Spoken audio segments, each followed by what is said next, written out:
অলপ মাত দিবচোন। ঘৰত মানুহ আছে নে? অলপ মাত দিব। তাৰমানে গম পাইছেনে নাই বা নাজানো, আমাৰ মা ঢুকালে নহয়, মা মৰিলে। কোনদিনা ঢুকালে? এই অলপতে ঢুকালে দিয়ক। পৰহিলৈকে শ্ৰাদ্ধ, গতিকে শ্ৰাদ্ধত যাব, গোটেইখিনি মানুহ যাব। লওক এইখন আপুনি খুলি দিয়কচোন। কিয় নাচয় নেকি আপোনালোকে মৰা মানুহৰ কিবাখন? এইখন ইয়াতে থলো দেই, যাব কিন্তু যাব দেই।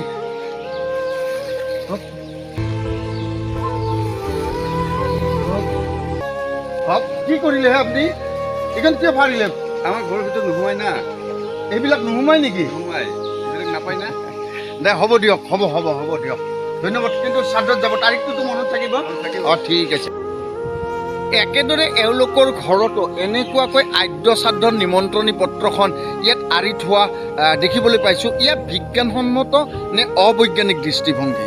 তাৰো উপৰি এই পৰিয়ালটোৱে কিছুমান সমাজ ব্যৱস্থাত এবছৰ কাল সময়লৈকে এওঁলোকে চান্দা বৰঙণিৰ পৰা বঞ্চিত হ'ব লগা হয়, বা সমাজ ব্যৱস্থাই এওঁলোকৰ পৰা চান্দা বৰঙণি নলয়, যাৰ ফলত সমাজ ব্যৱস্থাত এক অবৈজ্ঞানিক দৃষ্টিভংগী দেখিবলৈ পাওঁ।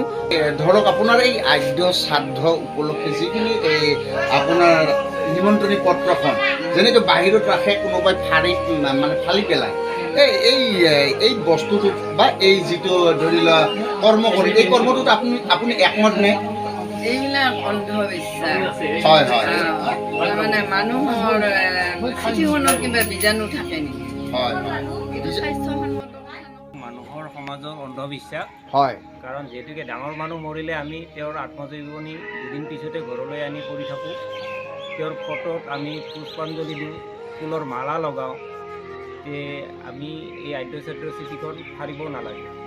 কিছুমান সমাজৰ কিছু সংখ্যক ব্যক্তিয়ে মৃতকৰ দি অহা এই শ্ৰদ্ধাঞ্জলি পত্ৰখনি তেওঁলোকে ফালি পেলোৱা, জুইৰে পুৰি পেলোৱা ইত্যাদি যিবোৰ আমি দেখিবলৈ পাওঁ। লগতে এই মৃতকজনৰ ওপৰত ভিত্তি কৰি বা মৃতকজনৰ অজুহাত দেখুৱাই তেওঁলোকে এবছৰলৈকে যি চান্দা বৰঙণি দিয়াৰ পৰা বিৰত থাকিবলৈ আত্মপ্ৰকাশ বা ইচ্ছা প্ৰকাশ কৰে, এইখিনিৰ ওপৰতে যুগুতাই লোৱা মোৰ এই ভিডিঅ'টি অনিচ্ছাকৃত ভুলকুটি হ'ব পাৰে। এই সমূহ ভুলকুটিৰ গঠনমূলক পৰামৰ্শ বিচাৰি